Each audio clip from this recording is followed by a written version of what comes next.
Sebutkan hebatnya Isra dan Mi'raj itu Allah tunjukkan dengan dimulainya ayat tentang Isra, subhanalladzi asra, maha suci Allah yang memperjalankan Nabi Muhammad. Hebatnya di sini karena apa? Karena yang ngatur perjalanannya Allah Subhanahu wa taala. Maha suci Allah yang ngatur perjalanan untuk Nabi Muhammad.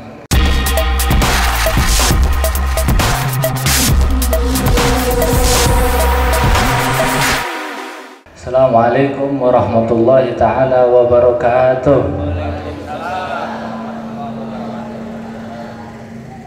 Alhamdulillah ala ma'an'am wa ala ma takarram. Allahumma salli wa sallim ala sayyidina Muhammadin imam kulli imam wa ala alihi wa sahbihi wa tabi'ina lahum bi ihsanin min yawmin hadha ila yaumin intiqam, amma ba'du. Alhamdulillah, kita semua bersyukur kepada Allah Subhanahu wa taala. Kita masih diberi nikmat sama Allah bisa berkumpul bareng di tempat, salah satu tempat yang mulia di muka buminya Allah Subhanahu wa taala, rumah daripada rumah-rumahnya Allah Subhanahu wa taala, di salah satu masjid. Alhamdulillah, sekarang mungkin kita bisa ngomong alhamdulillah lebih kerasa dalam hati karena bisa kumpul. Berapa banyak perkumpulan yang kayak gini tidak bisa dijalankan, tidak bisa dilakukan mungkin karena hal apapun itu. Cuma alhamdulillah kita masih diberi oleh Allah Subhanahu wa taala nikmat kumpul bareng di sini di rumahnya Allah. Insya Allah ditakdirkannya kita oleh Allah di tempat ini adalah nikmat dari Allah yang isinya rahmat, anugerah, dan kita dijaga sama Allah Subhanahu wa taala dari segala kesusahan, dari segala musibah yang terjadi di umat manusia saat ini. Insyaallah, amin ya rabbal. Kita berkumpul sekarang dalam rangka memperingati Isra dan Mi'rajnya Nabi Muhammad SAW. Sebagaimana tadi disampaikan, walaupun tidak tahu sebenarnya saya apa yang disampaikan bahasa Sunda, cuma pisan dahsyatnya Isra Mi'raj Nabi Muhammad SAW, sangat agung, sangat hebat kisah perjalanan Isra Mi'raj Nabi Muhammad SAW yang disebutkan oleh para ulama. Ini kisah Isra dan Mi'rajnya Nabi Muhammad adalah hiburan dari Allah untuk Nabi Muhammad SAW. Ketika saat itu disebutkan adalah waktu kesedihan bagi Nabi Muhammad, ditinggal wafat oleh pamannya, kemudian disusul oleh istrinya yang dalam jangka waktu yang tidak lama. 3 hari ditinggal tinggal wafat pamannya, kemudian disusul 3 hari setelahnya ditinggal wafat istrinya. Ini saat yang paling sedih bagi Nabi Muhammad SAW, sehingga dihibur oleh Allah Subhanahu wa taala, diperjalankan Nabi Muhammad minal masjidil haram ilal masjidil aqsa. Perjalanan Isra, perjalanan dari Masjidil Haram ke Masjidil Aqsa, kemudian Mi'raj dari Masjidil Aqsa ke Baitul Ma'mur, terus sampai Sidratul Muntaha, hatta ra'a rabbahu, sampai Nabi Muhammad ketemu langsung dengan Allah Subhanahu wa taala. Kisah Mi'raj ini hiburan. Makanya kita kumpul di sini. Semua mungkin ada yang bingung melihat permasalahan, fitnah, terjadi musibah di muka bumi, merasa sedih, banyak mungkin merasa bingung, merasa gundah semuanya. Cuma mungkin dengan berkat kita sekarang kumpul memperingati kisah Isra dan Mi'raj, ini jadi hiburan buat kita, hiburan zahir dan batin. Kita dengernya enak, juga batinnya dibikin tenang sama Allah. Sebagaimana Nabi Muhammad pun dihibur oleh Allah Subhanahu wa taala dengan Isra dan Mi'rajnya.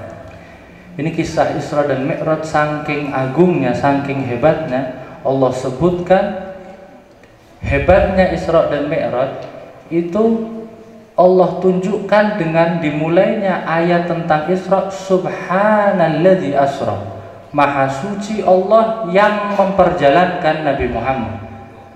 Hebatnya di sini karena apa? Karena yang ngatur perjalanannya Allah Subhanahu wa taala. Maha suci Allah yang ngatur perjalanan untuk Nabi Muhammad. Kalau udah yang ngatur Allah, pencipta segalanya, Allah yang bisa ngatur dunia dan langit dan seisinya. Yang bisa ngatur segalanya Allah yang ngatur perjalanan. Jelas perjalanan ini perjalanan yang sangat istimewa. Subhanalladzi asra. Maha suci Allah yang memperjalankan Nabi Muhammad. Jadi kisah ini kisah mulia karena Allah yang ngatur perjalanan Nabi Muhammad naik apa, dari mana mau kemana, apa yang terjadi di perjalanan, apa yang bakal didapat, apa yang bakal diterima oleh Nabi Muhammad, hikmah apa yang diterima Nabi Muhammad. Ini semua adalah rencana rangkaian perjalanan yang diberikan oleh Allah untuk Nabi Muhammad. Dalam rangka apa? Menenangkan hati Nabi Muhammad yang lagi sedih, menghibur hati Nabi Muhammad yang lagi sedih. Itu dalam perjalanan Allah sebutkan subhanalladzi asra bi 'abdihi lailan minal masjidil haram ilal masjidil aqsa. Allah perjalankan Nabi Muhammad di malam hari. Itu disebutkan dalam riwayat hadis, macam-macam banyak riwayat. Salah satu riwayat yang sahih yang diriwayatkan Imam Muslim dan banyak sebenarnya hadis Nabi Muhammad, itu Nabi Muhammad menceritakan ketika saya sedang tiduran di Ka'bah. Atau dalam riwayat lain ada ketika Nabi Muhammad tiduran di rumahnya, di kasurnya. Datang 3 orang ke Nabi Muhammad SAW. Yang mana ini tiga orang ini sebenarnya adalah malaikat yang diutus Allah Subhanahu wa taala. Ada malaikat Jibril sama malaikat Mikail dan satu malaikat lagi, Israil atau siapa, khilaf di sini. Ini malaikat Jibril dan malaikat Mikail, mereka berbincang. Mereka tanya ketika Nabi Muhammad sedang tiduran di situ, mereka tanya, mana yang Nabi Muhammad? Katanya itu yang kelihatan paling mulia, kelihatan paling bagus wajahnya, itu dia Nabi Muhammad, kata malaikat Jibril. Akhirnya disamperi Nabi Muhammad, diangkat Nabi Muhammad, ditelentangkan Nabi Muhammad, ditidurkan, ditelentangkan Nabi Muhammad, kemudian dibelah dadanya Nabi Muhammad yang mulia oleh malaikat.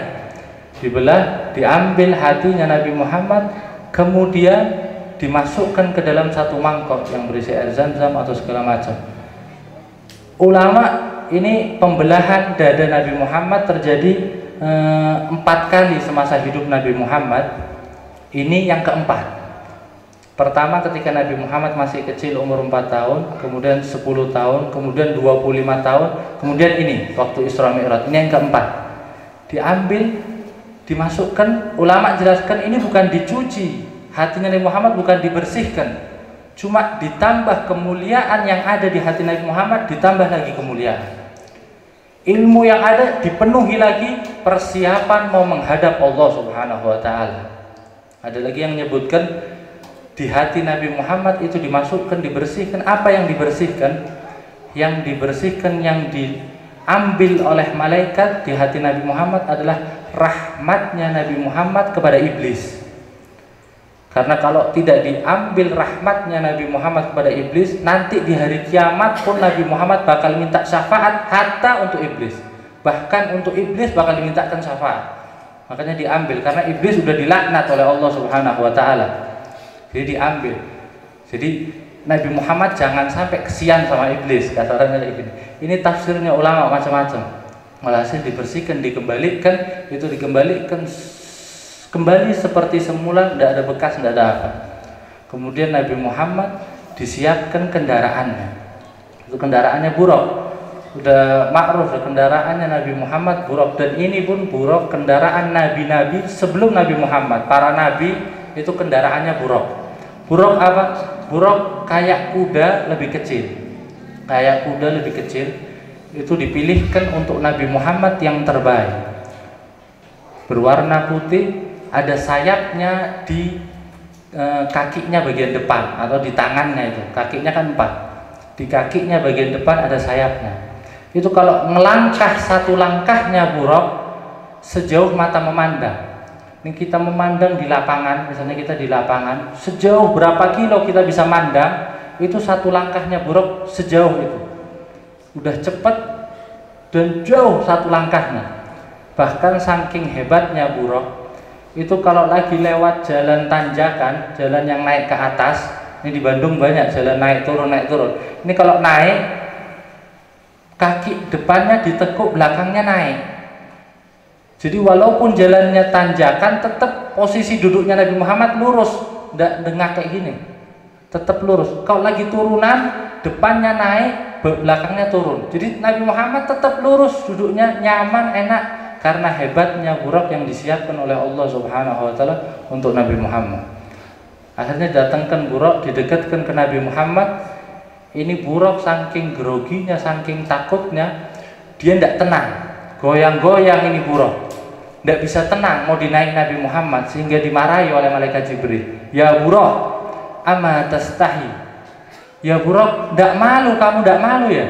Ini yang mau naik di atasmu, ma raqiba ahadun akrama Allah min nabihi Muhammad. Katanya malaikat Jibril, tidak ada yang nunggangi engkau lebih mulia di sisi Allah melebihi Nabi Muhammad. Akhirnya Buraq ini langsung tenang, langsung tawadhu, langsung nundukkan kepalanya, turun ke bawah, Nabi Muhammad naik ke atasnya. Dimulai perjalanan Isra. Perjalanan Isra apa? Minal Masjidil Haram ilal Masjidil Aqsa. Itu Isra, Mi'raj ke atas, dari Masjidil Aqsa ke langit. Ini Isra dari masjid ke masjid. Apa tujuannya? Udah di masjid, pindah lagi ke masjid. Padahal Masjidil Haram itu disebutkan Nabi Muhammad lebih mulia daripada Masjidil Aqsa. Yang di Baitul Maqdis, muliaan mana? Masjidil Haram sama Masjidil Aqsa? Muliaan Masjidil Haram. Bahkan sampai Nabi Muhammad menyebutkan orang yang sholat 1 rakaat di Masjidil Haram digandakan sama Allah 100.000 kali lipat. Kalau di Masjidil Aqsa 500 kali lipat. Kata Nabi Muhammad, kalau di Masjidil Haram 100.000 kali lipat, kalau di Masjid Nabawi 1000 kali lipat, kalau di Masjidil Aqsa 500 kali lipat. Ini masjid paling mulia udah di muka bumi. Tetap sama Allah, Allah entarkan ke masjid yang lain. Kenapa ke Masjidil Aqsa? Kata Allah, alladzi barakna haulahu. Karena di Masjidil Aqsa itu berkah sekitarnya. Kenapa berkah? Kenapa berkah di Masjidil Aqsa? Karena para nabi banyak yang hidup di daerah Masjidil Aqsa. Nabi Musa dikuburkan di dekat Masjidil Aqsa. Nabi Ibrahim tinggalnya di daerah situ, di Baitul Maqdis, di situ dah. Banyak ribuan nabi di situ. Siti Maryam juga di situ. Ini masjid yang berkah. Jadi Nabi Muhammad pun diajarkan oleh Allah. Kalau kita disebutkan tadi ustadznya nyebutkan Isra Mi'raj adalah kisah yang penuh hikmah. Jadi kalau kita mau ambil hikmahnya, Nabi Muhammad pun diajarkan oleh Allah cari berkah di tempat-tempat mulia. Walaupun udah di tempat mulia di Masjidil Haram, tetap suruh nyari berkah ke tempat-tempat lain. Bahkan sampai disebutkan oleh Nabi Muhammad, ketika saya diperjalankan oleh Allah, ketika saya mulai perjalanan, di tengah perjalanan, ketika udah mulai perjalanan, Buraq berhenti, disuruh oleh malaikat Jibril, berhenti di sini, inzil hahuna wa sholli rak'atain, kata malaikat Jibril. Ya Nabi Muhammad, turun di sini, sholat 2 rakaat. Itu Nabi Muhammad melihat suruh turun di tempat kebun kurma, tempat yang banyak kebun kurmanya hijau bagus. Itu Nabi Muhammad turun dari Buraqnya, sholat 2 rakaat. Tanya Nabi Muhammad, ini di mana kok saya suruh turun sampai saya suruh sholat? Katanya malaikat Jibril, biha ini adalah Thaibatut Thaibah. Di sini adalah kota Madinah. Disebutnya Thaibatut Thaibah. Di sini kota Madinah. Biha takunu hijrah wal wafah. Di kota Thaibah, di kota Madinah, nanti engkau bakal hijrah dan bakal diwafatkan di kota Madinah. Ini kejadian Isra Mi'raj sebelum Nabi Muhammad hijrah, Pak. Jadi tempat mau buat hijrahnya Nabi Muhammad, malaikat Jibril udah minta Nabi Muhammad sholat di situ, tabarukan, nyari berkah. Karena sini nanti bakal jadi tempat pusatnya Islam, tempat paling mulia dikebumikannya Nabi Muhammad SAW. Nabi Muhammad suruh sholat di situ 2 rakaat.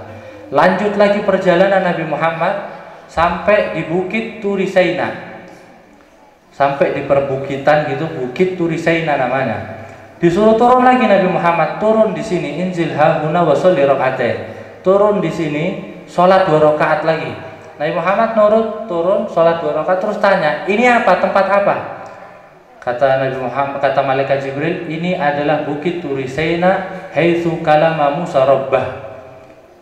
Ini adalah bukit Turi Saina yang mana dulu dipakai Nabi Musa untuk mukalamah sama Allah, untuk bercakap-cakap sama Allah Subhanahu wa taala. Cari berkah lagi Nabi Muhammad. Salat 2 rakaat di situ. Lanjut lagi perjalanan sampai ke negara Syam. Negara Syam berhenti di satu tempat, satu rumah, suruh turun lagi, inzil hahuna wa sholli rakaatain. Turun salat 2 rakaat. Nabi Muhammad tanya, "Ini apa? Kalau yang sekarang tempat apa?" Katanya malaikat Jibril, ini adalah Baitul Laham, haitsu wulida Isa, tempat dilahirkannya Nabi Isa. Tempat lahirnya Nabi Isa. Nabi Muhammad suruh turun sholat lagi 2 rakaat di situ. Lanjut lagi perjalanan, terus di perjalanan Isra-nya Nabi Muhammad dari Masjidil Haram sampai Masjidil Aqsa, ini banyak hikmahnya, banyak ilmu yang didapat oleh Nabi Muhammad. Karena apa? Allah sebutkan alladzi barakna haulahu linuriyahu min ayatina, agar Nabi Muhammad tahu, kepingin saya tunjukkan kepada Nabi Muhammad, kata Allah, kami tunjukkan kepadanya, kepada Nabi Muhammad, ayatina, kebesaran Allah Subhanahu wa taala. Diajarkan ilmu Nabi Muhammad. Jadi ada ilmu dari hikmah perjalanan Isra. Makanya ketika Isra itu Nabi Muhammad ditunjukkan oleh Allah banyak kejadian. Salah satunya ketika Nabi Muhammad lagi perjalanan, Nabi Muhammad ngelihat sekelompok orang hidupnya enak. Sekelompok orang nanam tanaman, langsung tumbuh, langsung panen. Misalnya nanam padi, ditanam langsung tumbuh, langsung dipanen. Sampai Nabi Muhammad bingung, itu mereka orang-orang apa kok enak hidupnya? Baru nanam langsung panen, baru nanam tumbuh langsung panen. Kata malaikat Jibril, mereka adalah orang yang berlomba-lomba dalam kebaikan, mereka mujahiduna fisabilillah. Mereka yang berjuang di jalan Allah Subhanahu wa taala. Nanti balasannya kayak gini, anggapannya kayak gini dari Allah. Baru nanam langsung panen, itu paling enak dari hidupnya.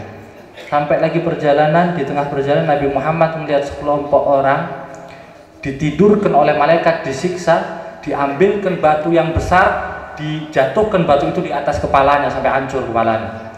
Diangkat batu besarnya, dihancurkan di atas kepalanya sampai hancur kepalanya. Dipinggirkan batunya, kepalanya balik lagi. Ini terus kayak gini.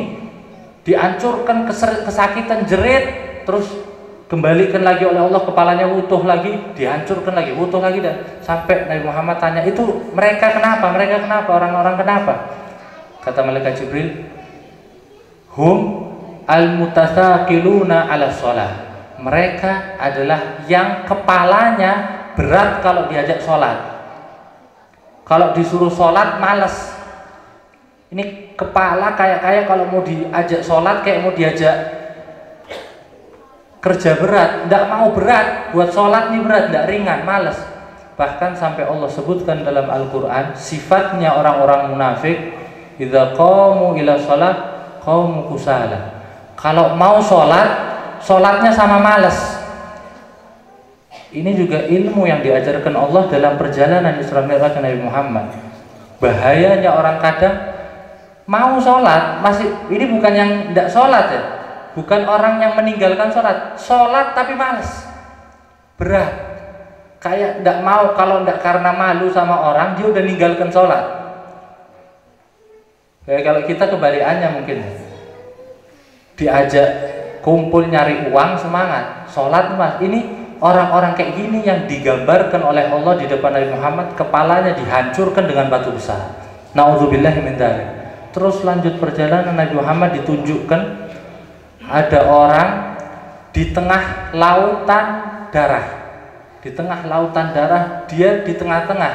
Kalau dia berusaha menepi ke pinggir laut, mau menyelamatkan diri, itu dari orang-orang di pinggir pantai lautnya, lautan darah, dilempari batu.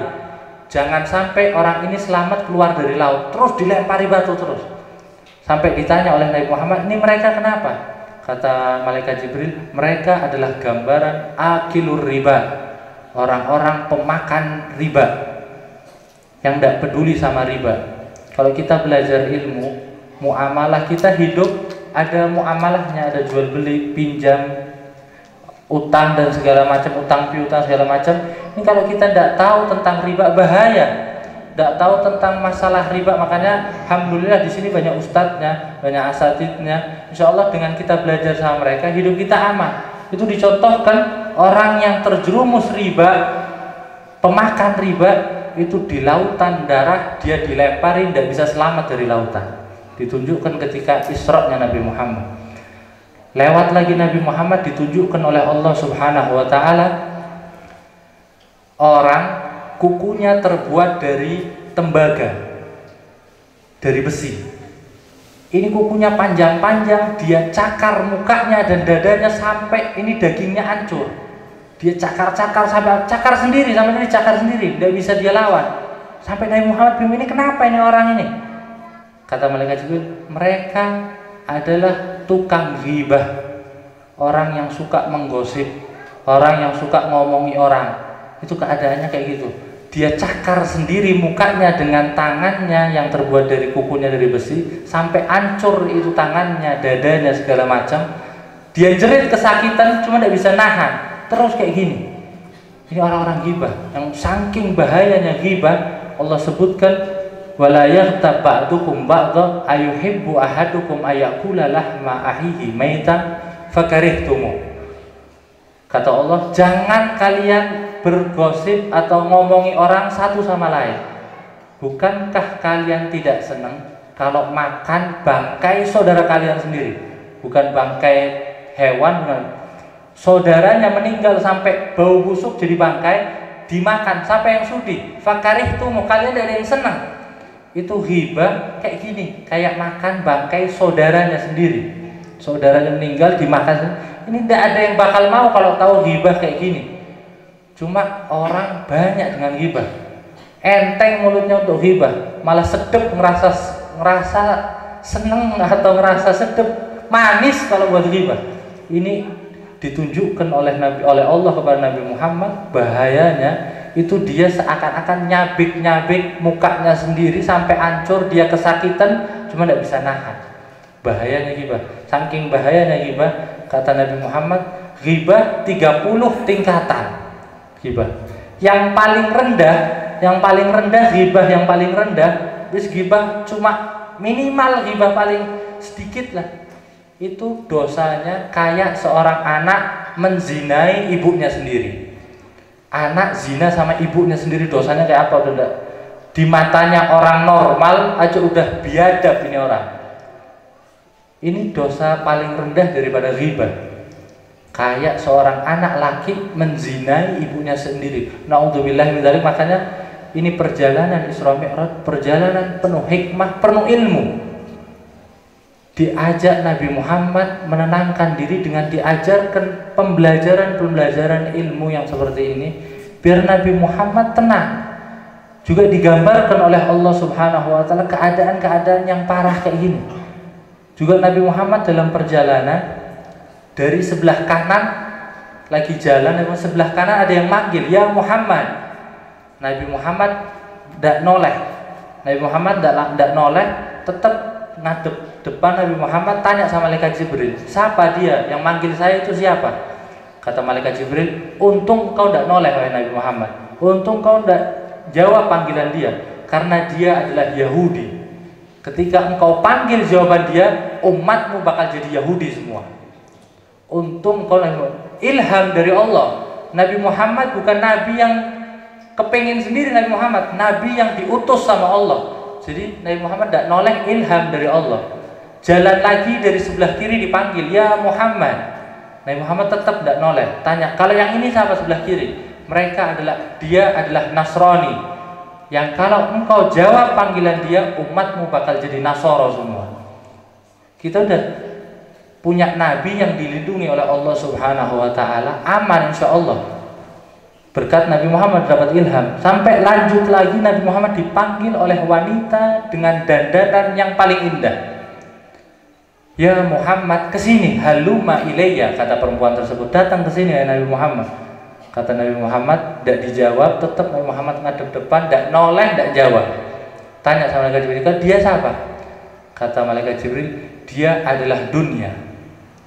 Yang kalau engkau jawab panggilan dia, umatmu bakal mengutamakan dunia melebihi segalanya. Ini Nabi Muhammad tidak jawab, ilham dari Allah. Umatnya yang kita ini sadar keadaan kita, Nabi Muhammad tidak noleh kepada dunia, kita aja udah nafsu sama dunia, apalagi Nabi Muhammad noleh. Mungkin kumpul di sini aja repot. Cuma alhamdulillah kita, walaupun kita belum bisa ngilangkan dunia di hati kita, cuma kita masih punya cinta dengan Nabi Muhammad, cinta dengan Allah, masih senang kumpul-kumpul kayak gini. Insya Allah ini bukti kita masih tergolong umatnya Nabi Muhammad SAW. Banyak lagi kisah-kisah lagi. Nabi Muhammad sampai di salah satu kuburan. Kata Nabi Muhammad, di situ kuburannya Musa, kuburannya Nabi Musa. Kata Nabi Muhammad ketika nyeritakan ke sahabat, saya sampai di kuburannya Nabi Musa, saya lihat Nabi Musa fi kuburihi yusallun. Innal anbiya fi kuburihim yusallun, kata Nabi Muhammad. Dia Nabi Musa di kuburannya lagi sholat, di dalam kuburannya lagi sholat. Nabi Muhammad melihat. Kata Nabi Muhammad, lau kuntum thamma la araitukumuh. Kalau kalian di situ sekarang, di tempat itu, saya bakal tunjukkan kuburan Nabi Musa di mana, posisinya di mana, karena tidak ada tandanya kan. Kata Nabi Muhammad, inda kathibil ahmar ramyatal jimar ila Baitul Maqdis. Kuburannya Nabi Musa itu posisinya di batu merah, ada batu merahnya, di dekatnya Baitul Maqdis, jarak orang lempar batu. Orang lempar batu itu sampai, itu jarak antara Baitul Maqdis dan kuburannya Nabi Musa. Kalau kalian ke situ, bakal saya tunjukkan kuburannya di mana. Ini juga nunjukkan, jadi dalil juga. Itu Nabi Muhammad nunjukkan kepada sahabat, kuburan Nabi Musa buat apa? Apa buat dihancurkan kuburan Nabi Musa? Tidak mungkin. Nabi Muhammad tidak mungkin ngasih tahu biar dihancurkan. Nabi Muhammad ingin nunjukkan biar pada tahu sahabat, biar bisa ziarah ke Nabi Musa. Nabi Muhammad turun ziarah ke Nabi Musa di kuburannya. Makanya ini ziarah amalannya kita, amalan ahlu sunnah wal jamaah yang ikut Nabi Muhammad SAW. Kalau memang tujuannya biar dihancurkan itu kuburan, tidak bakal ditunjukkan oleh Nabi Muhammad. Cuma ini ditunjukkan posisi kuburan, biar tahu kuburannya di mana, biar bisa diziarahi, biar orang yang kepingin tabarukan berkah dari Nabi Musa bisa. Ini pelajaran-pelajaran yang dialami oleh Nabi Muhammad SAW. Banyak lagi kisah-kisahnya, banyak lagi ibarat pembelajaran-pembelajaran yang didapat oleh Nabi Muhammad di perjalanan Isra-nya Nabi Muhammad dari Masjidil Haram sampai Masjidil Aqsa. Itu banyak kejadian Nabi Muhammad sampai ketika Nabi Muhammad ke Masjidil Aqsa. Itu Nabi Muhammad turun dari buraqnya, diikat buraqnya diikat di satu batu. Padahal buraq adalah kendaraan dari Allah. Kalaupun tidak diikat sama Nabi Muhammad, juga sebenarnya aman, tidak bakal kabur kemana-mana buraq. Kendaraan khusus untuk Nabi Muhammad. Cuma di sini nunjukkan Nabi Muhammad tetap ngikat buraqnya, kayak hewan biasa diikat. Nunjukkan walaupun kita yakin sama Allah kayak apapun, ikhtiar harus dijalankan. Iya kan? Buraq mau kabur kemana? Tidak mungkin kabur. Kendaraan khusus untuk Nabi Muhammad, cuma tetap ikhtiar, bentuk diikat Nabi Muhammad. Jangan kita beranggapan kita yakin sama Allah. Yang penting kita yakin sama Allah, tidak usah ikhtiar, tidak apa-apa. Ini malah, kata ulama, ini malah gali ladab sama Allah, kurang ajar sama Allah. Saya tidak perlu kerja, duit pasti datang sendiri. Saya tidak perlu.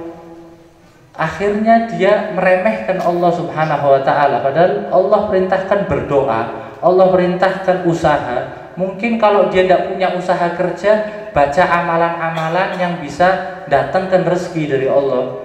Mungkin tidak bisa usaha ini, bisa. Yang penting ada usahanya, dilihat kesungguhannya bakal diberi sama Allah. Kalau kita ngeremehkan, tidak usah, udah dijamin, tinggal tenang, tinggal tidur. Nggak usah ibadah, kan kita udah dijamin masuk surga atau nerakanya, nggak usah ibadah. Ini malah kurang ajar sama Allah, ngeremehkan kan sama Allah. Jadi usaha tetap ibadah, walaupun nasibnya seseorang, sebagai ustaz mungkin sering jelaskan, nasibnya seseorang itu udah ditentukan oleh Allah ketika dia masih di perut ibunya. Nanti ini bakal masuk surga atau masuk neraka, itu udah ditentukan oleh Allah ketika seseorang masih di dalam perut ibunya. Cuma tugasnya kita tetap harus ibadah. Ketentuan terserah ketentuannya Allah. Cuma ibadah wajib harus dijalankan. Kalau kita ngeremehkan, kita kurang ajar sama Allah namanya. Makanya ini juga dicontohkan sama Nabi Muhammad. Buruknya diikat sama Nabi Muhammad. Masuk Nabi Muhammad ke masjid, sholat 2 rakaat di Masjidil Aqsa. Tidak lama Nabi Muhammad sholat, tahu-tahu masjid udah penuh. Datang para nabi dan arwah sholihin ke masjid tersebut, penuh masjid. Nabi Muhammad dan nabi-nabi, semua nabi. Akhirnya malaikat Jibril azan. Malaikat Jibril azan, selesai azan qomat malaikat Jibril. Pas qomat malaikat Jibril, semua udah rapi langsung berdiri di softnya masing-masing. Rapat langsung masjid rapi, semua udah di softnya masing-masing. Tidak ada yang berani jadi imam. Ini semua nabi, ini nabi semua. Siapa yang jadi imam bingung. Malaikat Jibril langsung mendatangi Nabi Muhammad, dipegang tangannya Nabi Muhammad, dimajukan Nabi Muhammad jadi imamnya. Terakhir, wa inja'al akhiru muqaddam. Walaupun Nabi Muhammad nabi terakhir, tapi tetap yang terdahulu Nabi Muhammad jadi imamnya. Imamul Anbiya Nabi Muhammad, imamnya semua nabi. Jadi imam Nabi Muhammad, sholat 2 rakaat jadi imamnya Nabi Muhammad, semua nabi jadi makmumnya. Yang di belakang Nabi Muhammad, Nabi Ibrahim, sebelah sini Nabi Ismail, nabi-nabi lain, terus semua baris di belakangnya Nabi Muhammad. Selesai sholat Nabi Muhammad, khutbah Nabi Muhammad, ceramah Nabi Muhammad. Di situ Nabi Muhammad mengucapkan dalam ceramahnya Nabi Muhammad di depan semua nabi, alhamdulillah, saya bersyukur kepada Allah Subhanahu wa taala yang telah Allah jadikan saya sebagai rahmatan lil alamin. Allah jadikan saya penutupnya para nabi. Allah jadikan saya punya mukjizat berupa Al-Quran. Allah jadikan, terus Nabi Muhammad sebutkan nikmat-nikmat yang diberikan Allah kepada Nabi Muhammad. Allah jadikan saya, nama saya ditulis di arsy-Nya Allah. Nama saya selalu bareng sama namanya Allah Subhanahu wa taala. Terus Nabi Muhammad sebutkan kemuliaan-kemuliaan Nabi Muhammad yang diberikan oleh Allah. Selesai khutbah, para nabi dengar. Nabi Ibrahim langsung mengatakan, bihada faddalakum Muhammad. Dengan nikmat ini Nabi Muhammad lebih unggul daripada semua nabi, kata Nabi Ibrahim.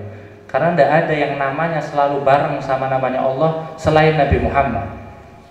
Itu di ars, di semua benda yang ada di surga, di langit, di arsy-Nya Allah, itu semua tertulis namanya Allah. Di sampingnya Muhammad, la ilaha illallah Muhammad Rasulullah. Ada nama Allah, ada nama Muhammad.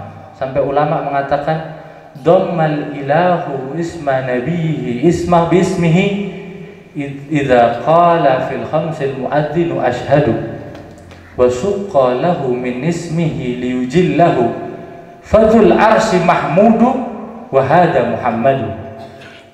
Kata ulama, Allah barengkan terus nama Nabi Muhammad dengan namanya Allah.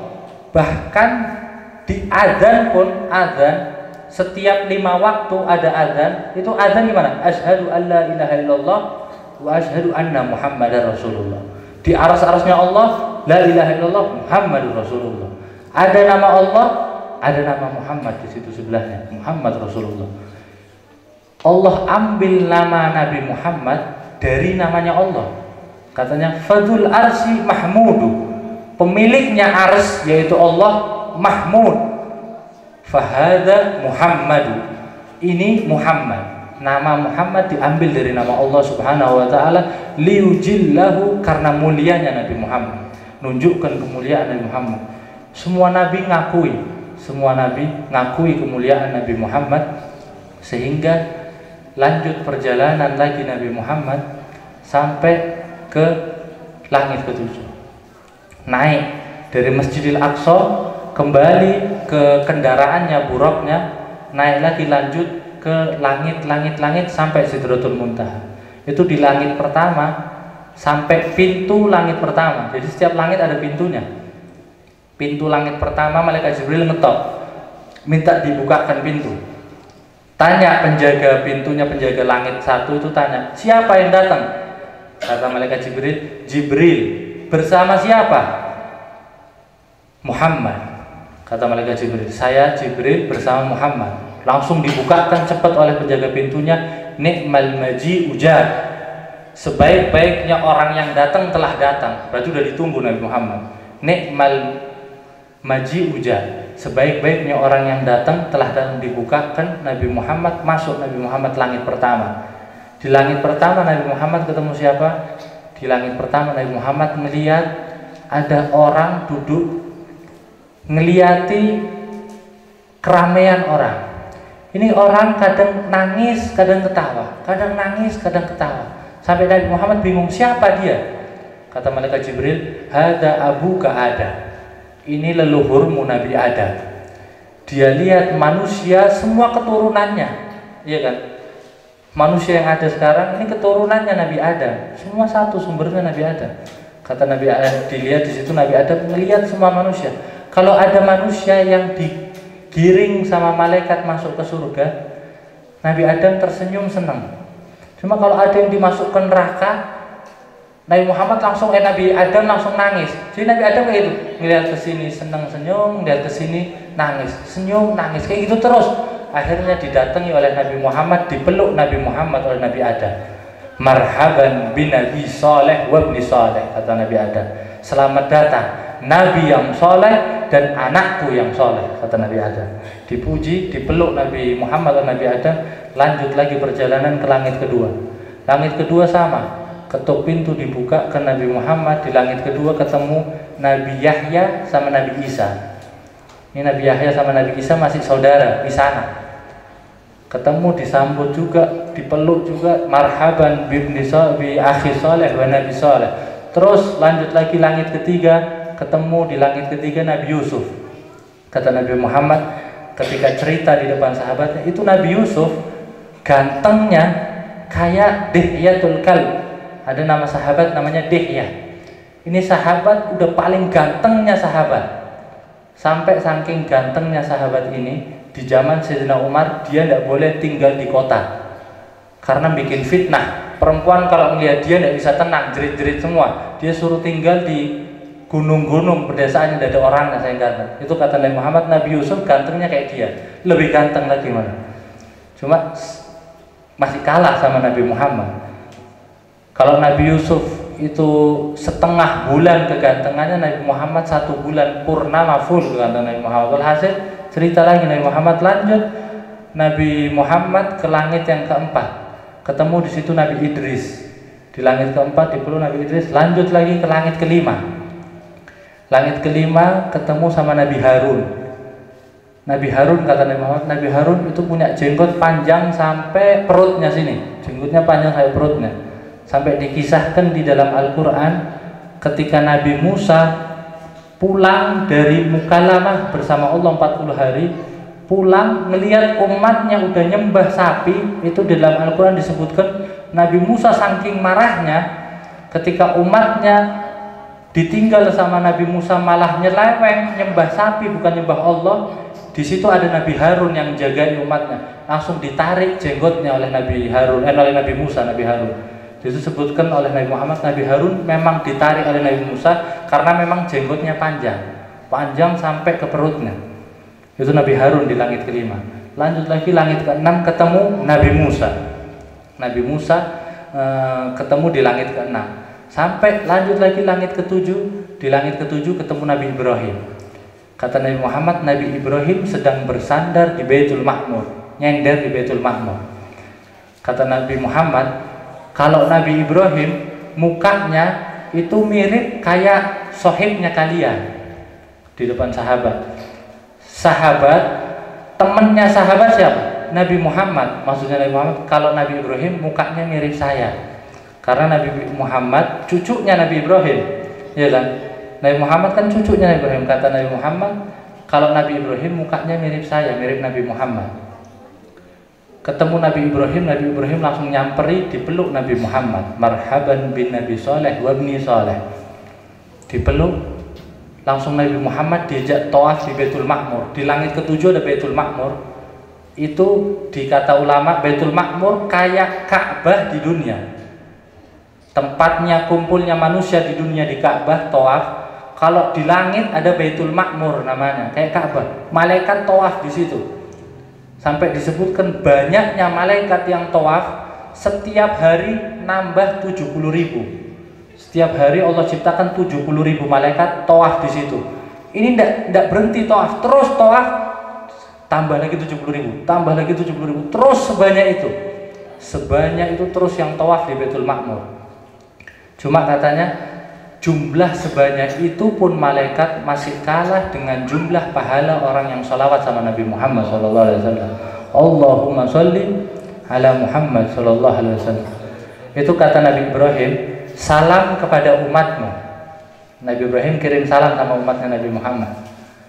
Kata Nabi Ibrahim, kasih tahu kepada umatmu wahai Nabi Muhammad, kalau di surga ini ladangnya masih luas. Ladang di surga masih luas. Bilangkan, sampaikan kepada umatmu wahai Nabi Muhammad, kalau mau nanam tanaman di surga, tanam dari sekarang. Gimana caranya? Kata Nabi Ibrahim, cara nanam tanaman di surga dari sekarang itu cukup ngomong subhanallah walhamdulillah wala ilaha illallah wallahu akbar wala haula wala quwata illa billah. Dia berarti udah nanam satu pohon di surga. Cuma tinggal ngomong subhanallah walhamdulillah wala ilaha illallah wallahu akbar wala haula wala quwata illa billah, satu pohon lagi. Subhanallah walhamdulillah wala ilaha illallah wallahu akbar wala haula wala quwata illa billah, dua pohon. Kalau mau punya kebun di surga, tinggal ngomong ini berapa, pohonnya banyak. Itu kata disebutkan satu pohon di surga besarnya bukan main. Ini pohon, kita bayangkan pohon kan ada daun-daunnya, rindangan dari pohon yang tidak kena panas biasanya, yang hawanya adem kan pohon banyak daun. Ini dari tengah kayu pohon, dari batang pohonnya sampai keluar ke rindangan pohonnya. Ini misalnya pohon, daunnya sampai sini. Ini dari tengah sampai habis daun-daunannya itu perjalanan 500 tahun. Perjalanan 500 tahun, besar pohonnya kalau ditanam di surga. Nanamnya gimana? Subhanallah walhamdulillah wala ilaha illallah wallahu akbar wala haula wala quwata illa billah, satu pohon lagi. Ini mau nanam banyak terserah ada. Kata Nabi Ibrahim, kasih tahu kepada umatmu biar banyak nanam di surga. Disampaikan sama Nabi Muhammad kepada sahabatnya, kepada umatnya. Akhirnya Nabi Muhammad lanjut perjalanan lagi. Singkat langsung Nabi Muhammad nembus Sidratul Muntaha, terus lanjut sampai di kisah itu disebutkan, kita sering dengar mungkin, ketika melewati batas tertentu malaikat Jibril dilarang oleh Allah atau tidak mampu melewati batas itu. Nabi Muhammad harus sendiri, malaikat Jibril tidak bisa ikut. Akhirnya Nabi Muhammad bingung, di sini apakah sahabat meninggalkan sahabatnya? Udah perjalanan dari awal dari Masjidil Haram ditemani malaikat Jibril, terus pas udah mau nyampe malah ditinggal. Nabi Muhammad bingung. Nabi Muhammad minta ada teman yang nemani dia. Akhirnya sama Allah, disebutkan dalam salah satu riwayat, sama Allah ciptakan malaikat dibikin mukanya mirip sama Sayyidina Abu Bakar Siddiq. Dibikin mukanya mirip ke sahabat kesayangan Nabi Muhammad, Sayyidina Abu Bakar, untuk apa? Nemeni Nabi Muhammad melanjutkan perjalanan. Malaikat Jibril udah tidak bisa lanjut, dibikin yang mirip Sayyidina Abu Bakar oleh Allah buat nemeni Nabi Muhammad. Lanjut perjalanan Nabi Muhammad sampai di arsy-Nya Allah Subhanahu wa taala. Dari terangnya arsy, ini arsy terang, cahayanya terang, mata biasa tidak bisa melihat di situ.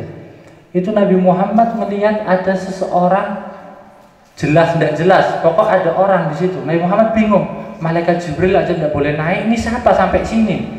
Ini orang kok hebat kayak gini? Apakah dia Nabiun Mursal atau malak min malaikatillah? Tanya, ini nabi atau rasul apa malaikat kok bisa di sini dia?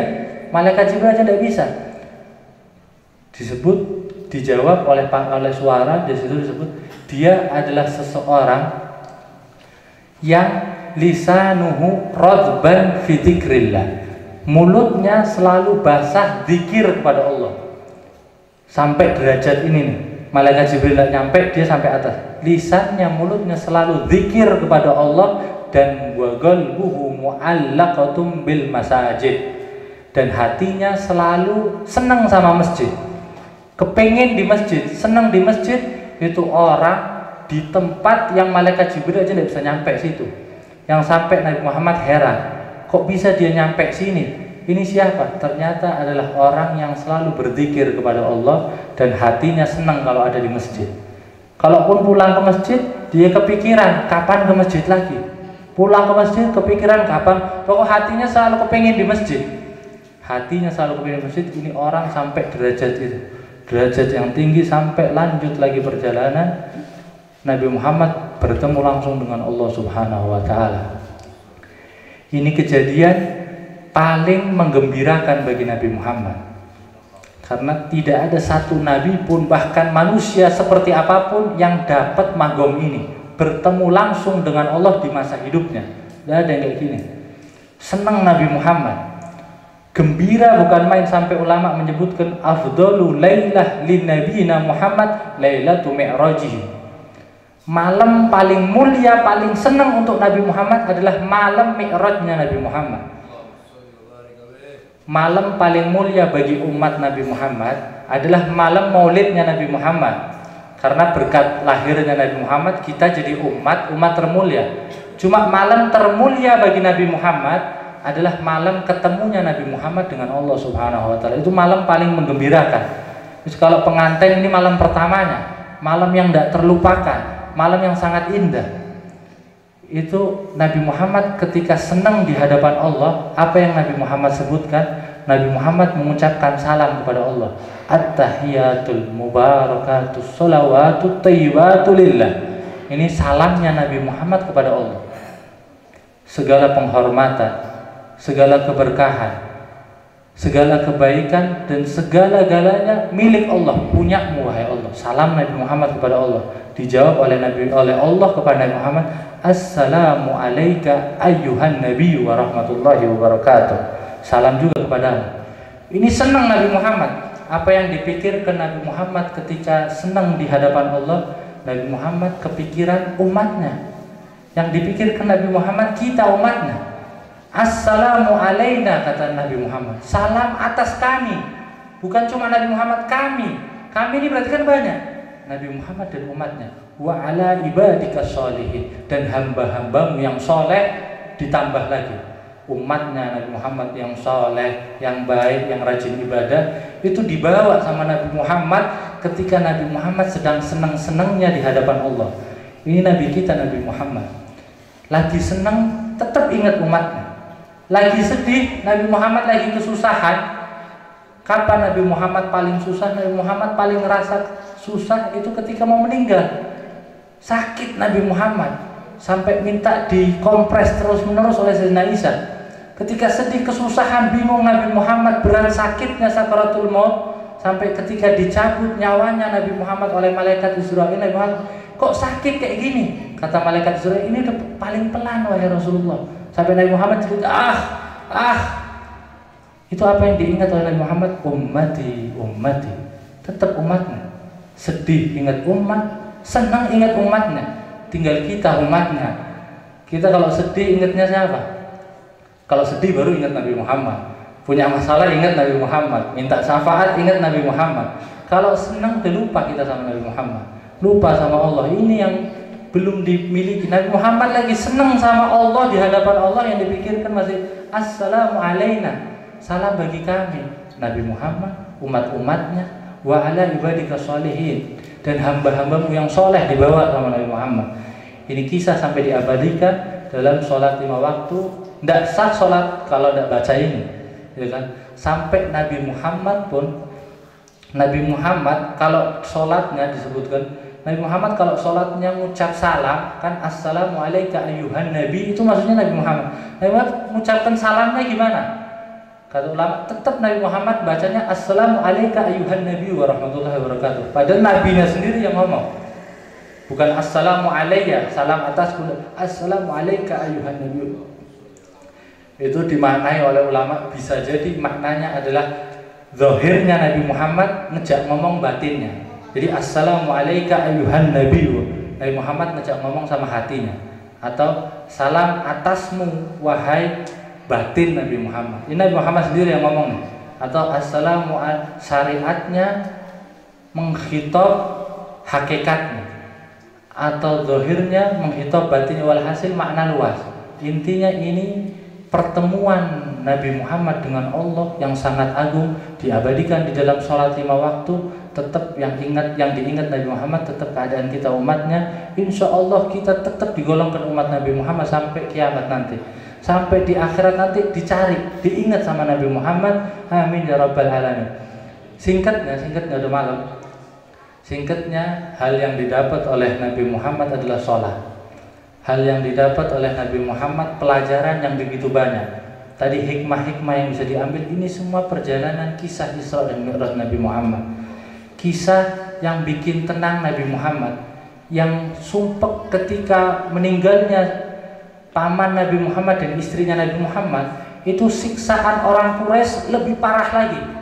Saking parahnya Nabi Muhammad, pernah Nabi Muhammad lagi sholat depan Ka'bah, jalan pakai rida kayak gini Nabi Muhammad, itu ditarik ridanya Nabi Muhammad sampai ketekek lehernya Nabi Muhammad, kelilit lehernya Nabi Muhammad, itu sampai ketika dilepaskan bekas warna merah.